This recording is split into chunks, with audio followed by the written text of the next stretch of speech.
The alien sovereign stopped HIM if you leave. The Empire falls. Deathworld legends, the Galactic Empire had ruled the stars for so long that most species believed it was eternal. Its banners flew over thousands of worlds, its fleets patrolled every major trade route, and its laws shaped the lives of trillions. To the galaxy, the Empire was order itself. To defy it was unthinkable.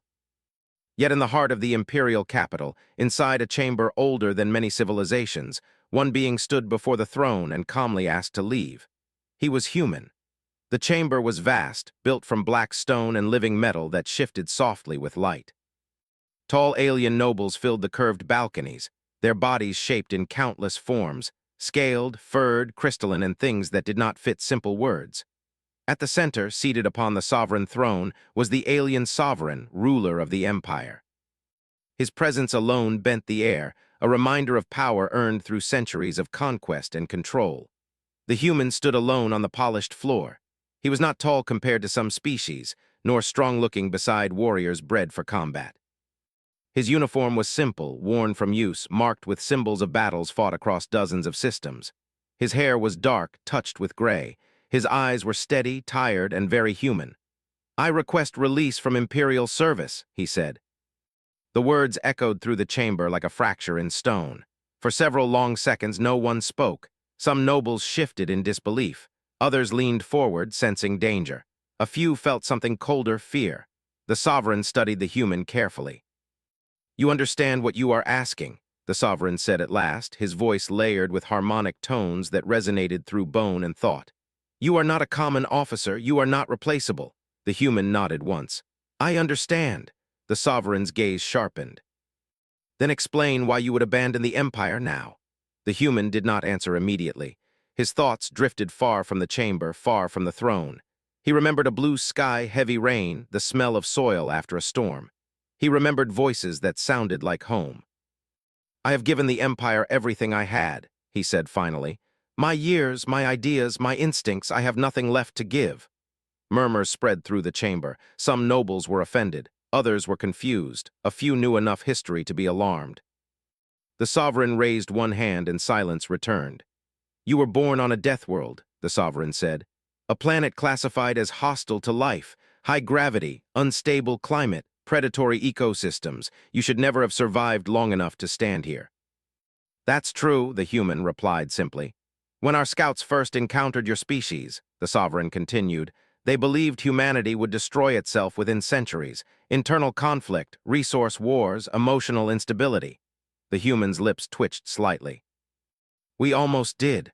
And yet," the sovereign said, "you endured, you adapted, you expanded beyond your world with ships that violated no laws of physics but offended every assumption we held." The human said nothing. The sovereign leaned forward. "Tell this council what happened during the siege of Karth." Images appeared in the air, projected by unseen systems. A star system under attack. Imperial fleets locked in formation, firing with perfect discipline. Enemy ships moving in unpredictable swarms. The human's voice remained calm. "Karth was lost before I arrived. The enemy understood our formations. They baited us into repeating responses. Our commanders followed doctrine. I did not." The image shifted. A small, damaged Imperial fleet broke formation. Ships scattered, collided, feigned retreat. "You broke command protocol," one noble hissed. "Yes," the human agreed. "I broke it on purpose." The image showed chaos, Imperial ships acting independently, drawing enemies into traps, sacrificing vessels to create openings. Then slowly the enemy collapsed. "You turned defeat into victory," the sovereign said, "at the cost of half your fleet." "At the cost of half a fleet," the human corrected, "instead of an entire system." More images followed, different wars, different fronts. Each time the pattern was the same. Alien commanders sought balance, symmetry, and control. The human introduced imbalance, uncertainty, and risk. "You fight like your world lives," said a noble with many eyes. "Wild, dangerous." "We fight like survival is never guaranteed," the human replied, "because on Earth it never was." The sovereign studied him again, longer this time. "The empire did not merely use your strategies," the sovereign said slowly. "It reshaped itself around them, fleets adapted. Training doctrines changed, supply chains were altered to allow flexibility." "Yes," the human said, "and now the empire believes it understands chaos." A faint, humorless smile touched his face.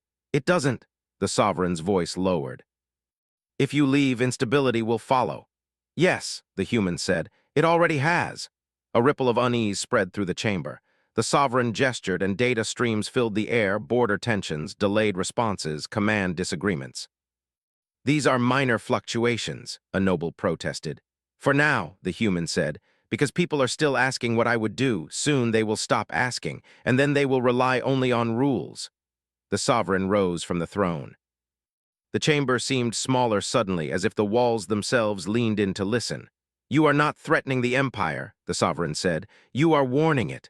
"Yes. Why?" The human met the sovereign's gaze without fear. "Because I don't want it to fall." A strange sound echoed through the chamber. Some thought it was a growl, others thought it was laughter. "You are loyal," the sovereign said, "even as you leave."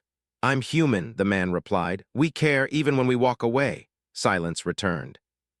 At last, the sovereign spoke words no ruler of the empire had ever spoken to a subject. "If you leave," the sovereign said quietly, "the empire falls." The human closed his eyes for a brief moment. "When an empire depends on one person," he said, "it has already started falling." He turned and began to walk away. Behind him, the sovereign did not order guards to stop him. For the first time in centuries, the ruler of the galaxy watched a human walk out of the future and felt fear follow him. The human did not leave the capital in chains or under guard. He left the way he had always moved through the empire, quietly, without ceremony, without asking permission from those who did not truly understand him. His ship departed from a civilian dock, small and unremarkable among the massive imperial vessels. No fleet followed. No alarm sounded. To the empire, it was just one officer leaving service. To the sovereign, it felt like removing the keystone from an ancient arch and hoping the stone would somehow remember how to hold itself. In the hours after the human's departure, the imperial capital continued as normal. Trade lanes stayed open. News feeds reported stability. Councils argued over budgets and borders like they always had. Many nobles convinced themselves the sovereign had exaggerated. The empire had existed for millennia before one human ever set foot among the stars. It would continue. But beneath the surface, something had already begun to shift. On the eastern frontier, an imperial patrol fleet received a routine alert. Unknown vessels had been detected near a mining world. The situation matched dozens of previous encounters. According to doctrine, the fleet commander formed a standard containment pattern and advanced. The enemy did not react as expected. Instead of retreating or engaging head-on, the unknown ships split into irregular vectors. Some accelerated directly toward the Imperial formation. Others slowed to a crawl. A few cut power entirely. The commander hesitated. The doctrine had no answer for this exact behavior. Minutes passed. In those minutes, the enemy struck. Imperial ships were pulled out of formation, isolated, overwhelmed. The patrol fleet suffered losses before retreating. The mining world survived, but barely. The report reached the capital within the hour. "It was a statistical anomaly," one strategist said. "The commander lacked experience." The sovereign did not respond.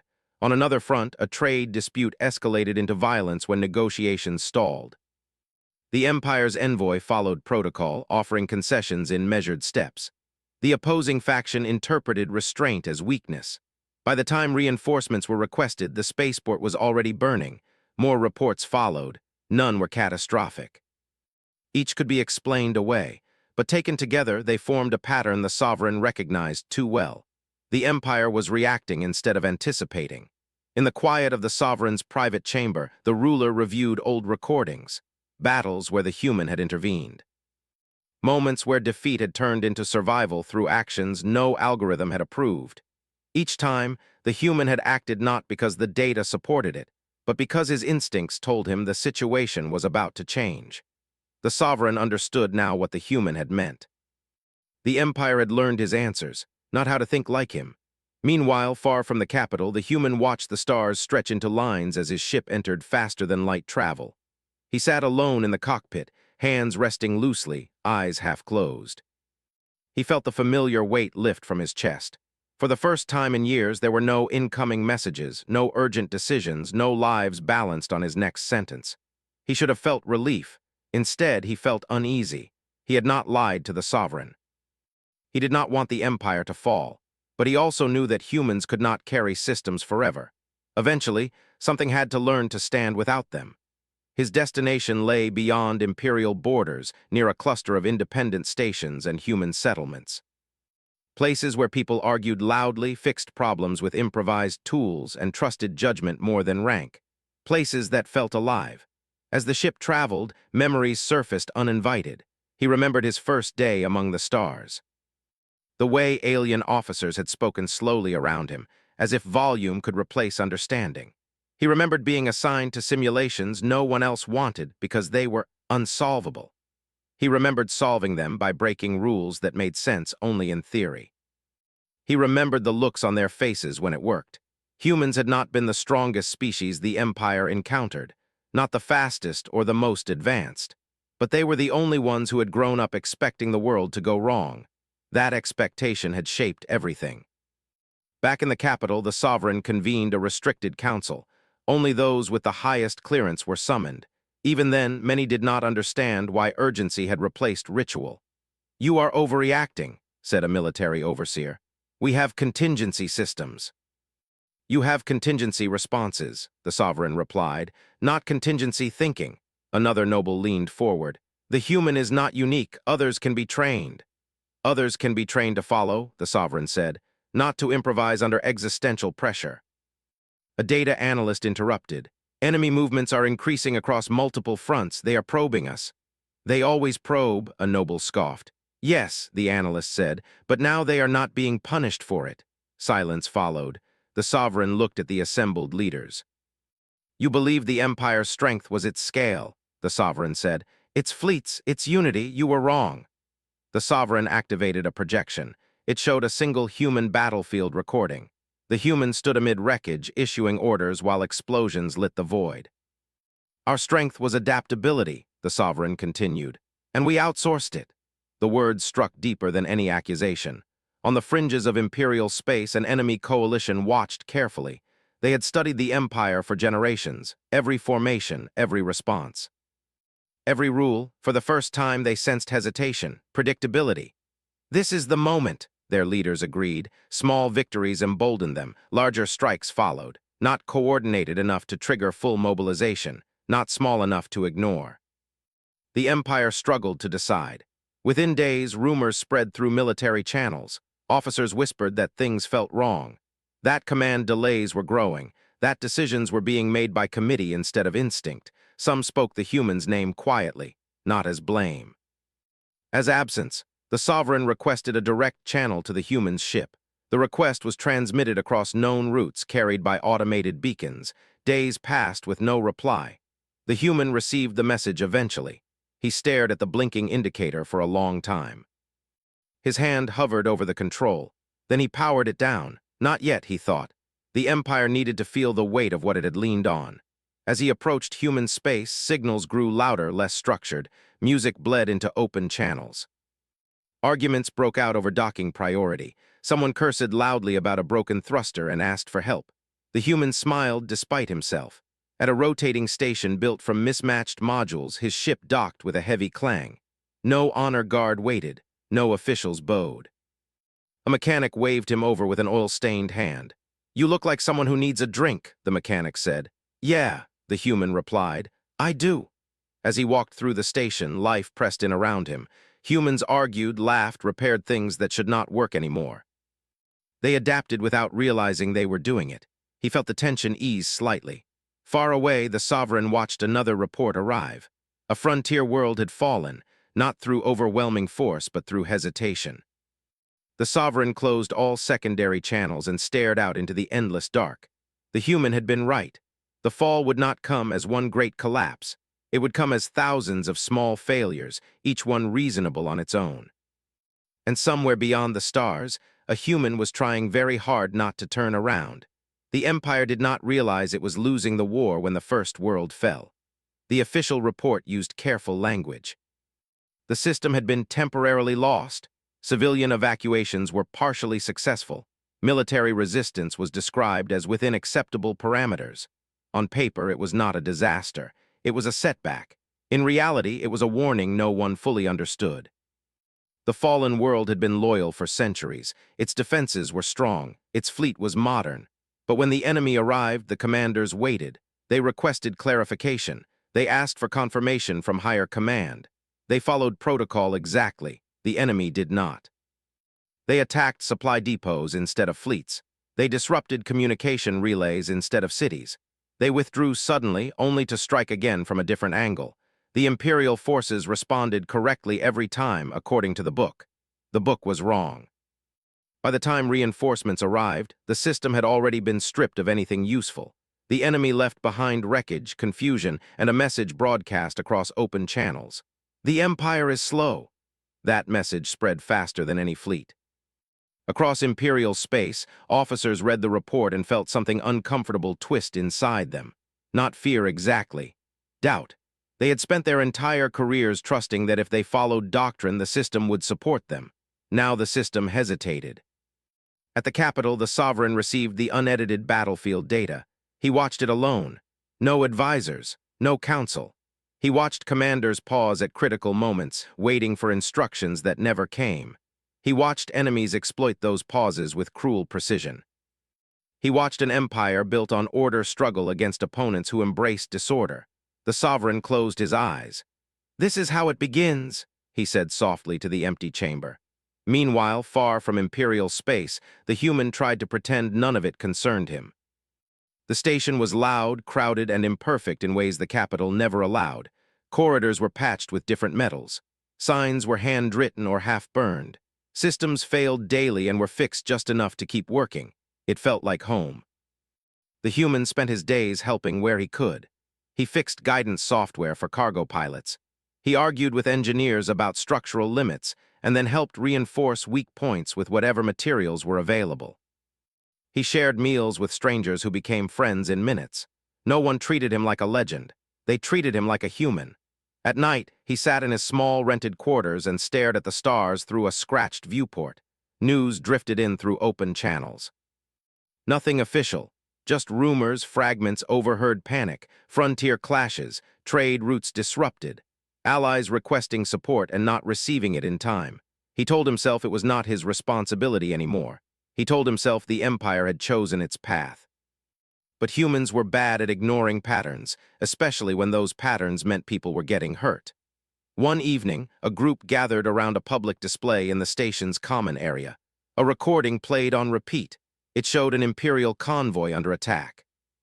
The enemy ships moved in erratic bursts, vanishing and reappearing, baiting the convoy into breaking formation. "Why don't they scatter?" someone muttered. "They're waiting for orders," another replied. The human said nothing. His jaw tightened. He could see the mistake forming seconds before it happened. He always could. The convoy lost 3 ships before escaping. The station fell quiet as the recording ended. Someone looked at the human. "You ever see stuff like this out there?" He hesitated. "Yeah." "Feels like the Empire's losing its edge," the person said. The human nodded slowly. "Feels like it forgot why it survived this long." Back in Imperial space, the enemy coalition grew bolder. They were not united by culture or species. They were united by opportunity. For centuries, the Empire had been an immovable force. Now it hesitated. That was enough. They launched coordinated strikes across multiple sectors, careful not to trigger full-scale retaliation. Each attack tested a response. Each response confirmed the same thing. The Empire reacted too late. Imperial commanders requested emergency authority to act independently. Councils debated the requests. Legal frameworks were reviewed. Risk assessments were recalculated. By the time approval arrived, the situation had changed. The Sovereign overrode several councils personally. Orders were issued faster. Fleets were redeployed. It helped, but it was not enough, because the Sovereign could not be everywhere at once. In a distant system, a young Imperial commander faced his first real crisis. His fleet was outnumbered. Communications were jammed. Doctrine advised retreat and regrouping. The enemy closed in. The commander remembered stories whispered during training, stories of a human who broke rules and survived, of chaos used as a weapon. He took a risk. He ordered his ships to shut down their primary systems and drift. The enemy hesitated, confused by the sudden stillness. In that moment, the commander struck, using secondary thrusters and manual targeting. The enemy retreated, surprised but not defeated. The commander survived. The official response from High Command was immediate and harsh. He was reprimanded for unauthorized tactics. His report was flagged for review. The message was clear: do not improvise. When the sovereign learned of this, something ancient and dangerous stirred within him. The empire was punishing the very behavior it now needed. Elsewhere, entire systems began to lose faith. Merchants rerouted trade. Border worlds fortified themselves independently. Allies questioned whether imperial protection still meant anything. The idea of empire, of safety through unity, began to crack. The human heard about the reprimanded commander through a private channel. A former colleague sent the message without comment. The human read it twice. Then he stood up. He walked through the station, past markets and docking bays until he reached his ship. He placed his hand on the hull, feeling the familiar vibration of systems waiting to be used. He did not board, not yet. He needed to be sure. Days later, a refugee ship limped into the station. Its hull was scorched, its crew exhausted. Families crowded every available space. They had fled a frontier world after an attack. Imperial forces arrived too late. The human helped carry supplies. He listened to stories. He watched fear settle into people who had believed the Empire would always be there. A child asked him quietly, "Are the bad ships coming here too?" He did not know how to answer. That night, he activated the long-range communicator. He did not contact the sovereign. He contacted humans, old contacts, independent captains, engineers, strategists who had never fit neatly into imperial structure. The messages were short. "Things are getting bad. The Empire is stumbling. People are going to get hurt." Replies came faster than he expected. "We see it. We've been waiting. What do you need?" The human closed his eyes. He did not want to save the Empire, but he would not let everything burn because it refused to change. Back in the capital, the sovereign stood before a star map filled with red markers. Each represented a loss, a conflict, a failure. The map was growing crowded. An aide approached carefully. "We are receiving unusual traffic reports from human-controlled regions," the aide said. The sovereign's head lifted slightly. "Unusual how?" "Coordinated but unofficial. Movement without authorization." The sovereign felt something close to relief. "He is moving," the sovereign said, "not as a servant, not as a soldier, but as a human."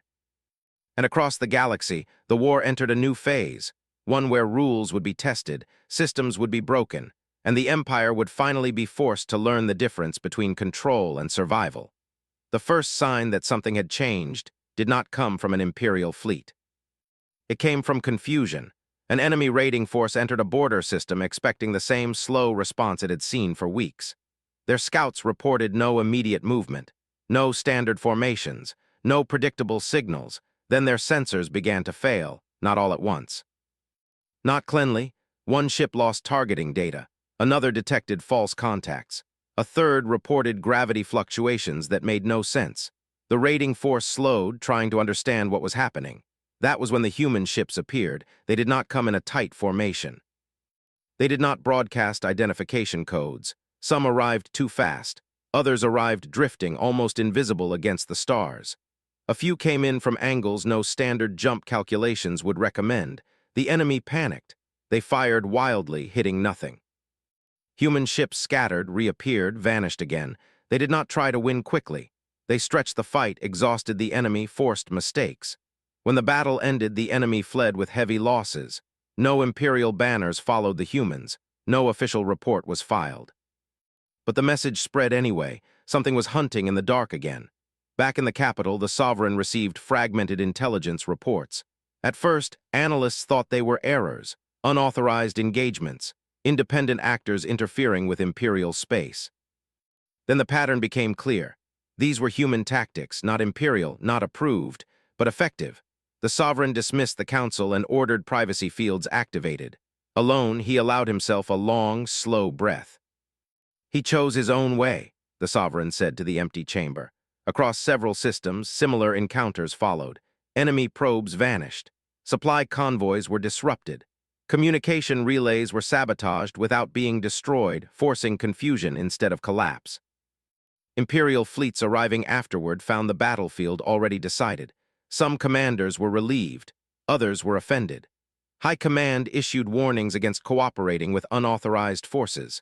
Orders emphasized discipline and chain of command. On the front lines, many officers quietly ignored those orders, because for the first time in weeks they were winning.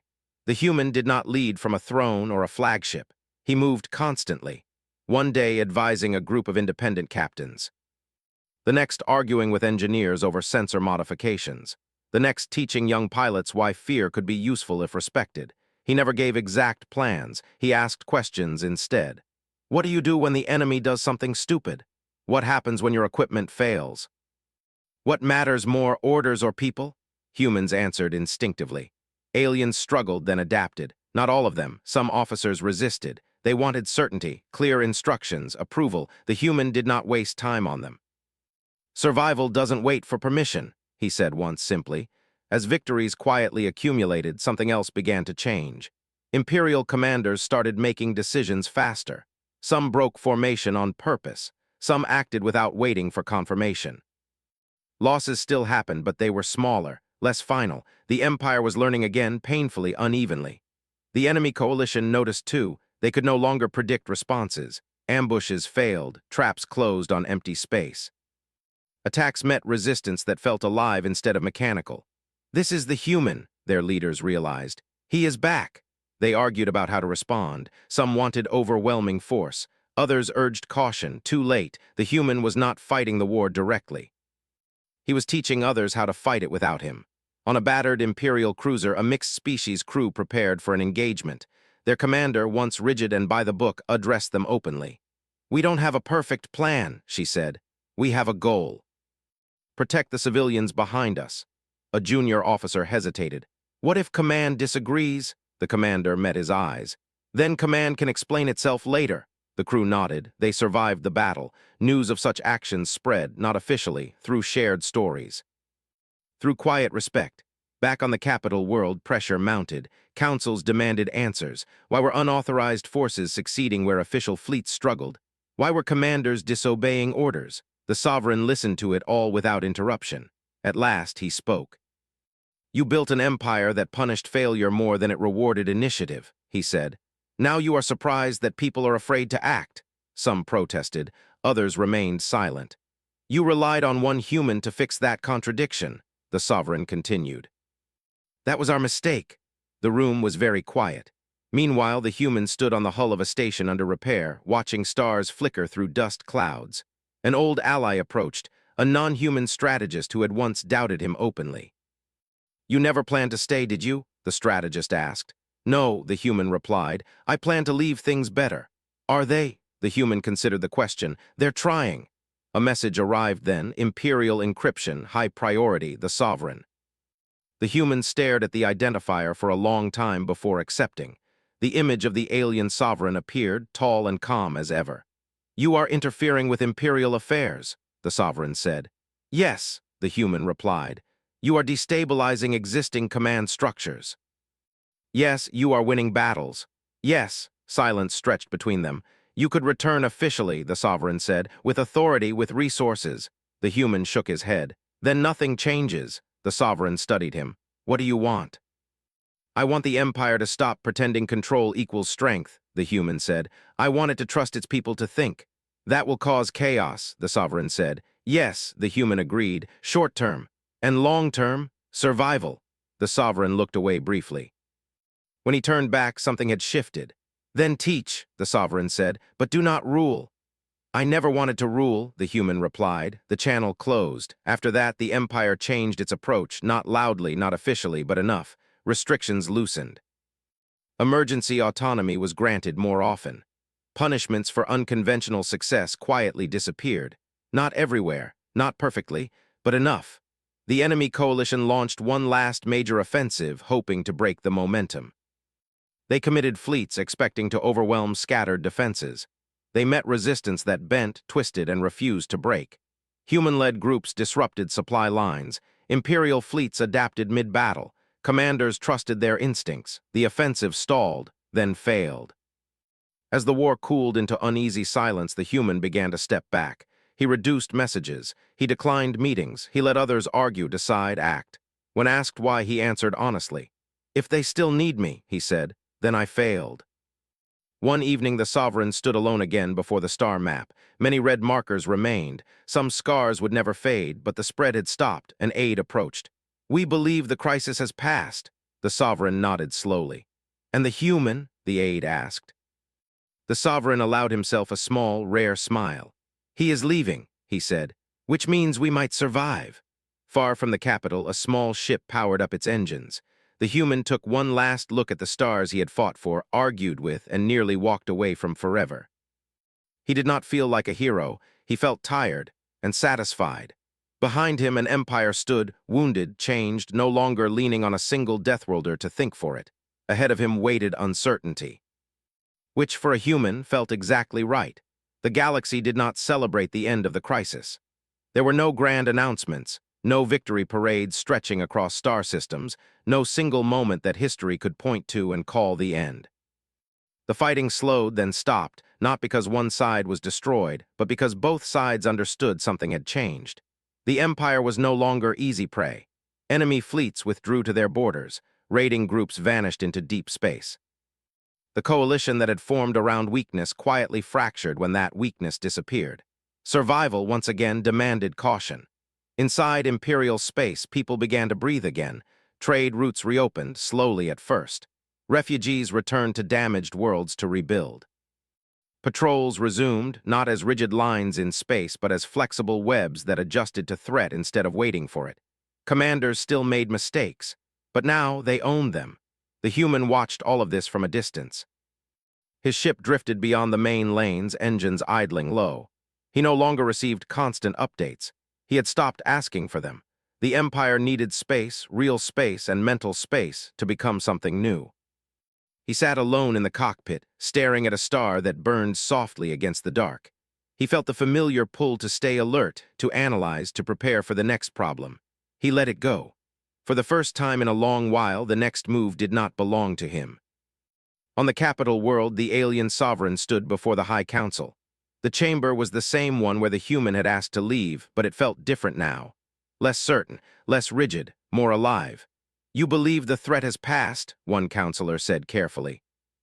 "No," the sovereign replied. "I believe it has changed." Another counselor shifted. "The humans' methods were disruptive. Yes, dangerous. Yes, effective." The sovereign inclined his head slightly. "Also yes," the council murmured. "The Empire has survived crises before," a military overseer said. "We did so through unity and structure." "And nearly fell this time through dependence," the sovereign replied. Silence followed. "We allowed ourselves to believe that control was the same as strength," the sovereign continued. "That perfect systems could replace judgment. We were wrong." The sovereign turned, activating a projection of recent battle data. Imperial fleets maneuvered with variation now. Command decisions appeared faster, messier, more human in spirit, even when made by non-humans. "We borrowed adaptability," the sovereign said, "and we learned too late that it cannot be owned, only practiced." A counselor hesitated. "What of the human? Will he be addressed?" The sovereign paused. "He has already done what he came to do," the sovereign said. "Anything more would dishonor that." The council accepted this, some reluctantly. Far from the capital, on a half-repaired world near the frontier, an imperial commander stood among workers rebuilding a shattered spaceport.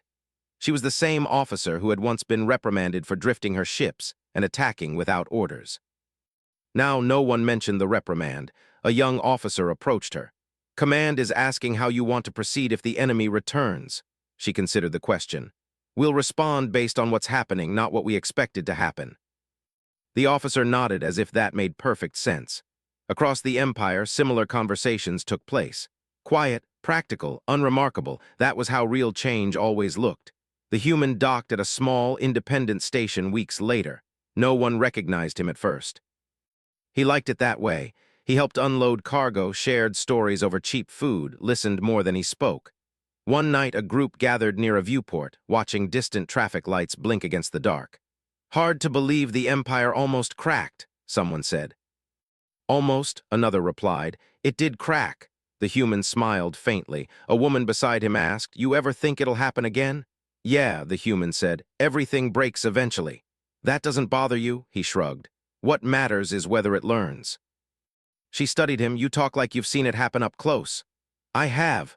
Later, alone in his quarters, the human received one final message. It was not marked urgent. It carried no commands. It was from the sovereign. "You were right," the message read. "An empire that depends on one mind is already failing. We are trying to do better." There was a pause in the transmission. "You are always welcome," the sovereign added, "but never needed." The human read the message twice. Then he deleted it, not out of disrespect. Out of trust, weeks passed, then months. The empire endured. It was not perfect. It never would be. Borders remained tense. Old enemies watched carefully. New threats would come someday. But the empire faced them differently now, not as a machine waiting for instructions, but as a living thing, capable of pain, fear, and change. Historians would argue for generations about what truly saved the empire. Some credited reforms. Others pointed to strategic shifts. A few whispered about a human who walked away at the worst possible moment. The truth was simpler. Humanity did not save the empire by staying. It saved it by leaving, by forcing it to stand on its own. On the edge of known space, the human's ship prepared for a jump. He checked systems out of habit, not necessity. The stars beyond were unmapped, uncertain, full of risk. He felt calm. As the engines warmed, he looked once more toward the distant glow of imperial space. Trillions of lives moved on without knowing his name, without needing him to decide their future. That was how it should be. He engaged the drive. The ship vanished into the dark. Somewhere far behind him, the alien sovereign stood on a balcony overlooking the capital world. Traffic moved freely through the sky. Life continued. An aide approached. "Do you believe he will return someday?" The sovereign considered the question carefully. "No," he said, "and that is why we survived." The aide nodded, though he did not fully understand. Across the galaxy, a quiet truth settled into history. Humans were not conquerors of empires. They were catalysts. They entered broken systems, survived impossible pressure, forced change through stubborn refusal to fail, and then moved on. Not to rule, not to dominate, but to remind the universe of something it often forgot. That strength was not found in perfect control. It was found in the courage to adapt, to act without certainty, and to stand when no one was left to lean on. And any empire that learned that lesson from a Deathworlder would live to face the next storm. Any that did not would fall.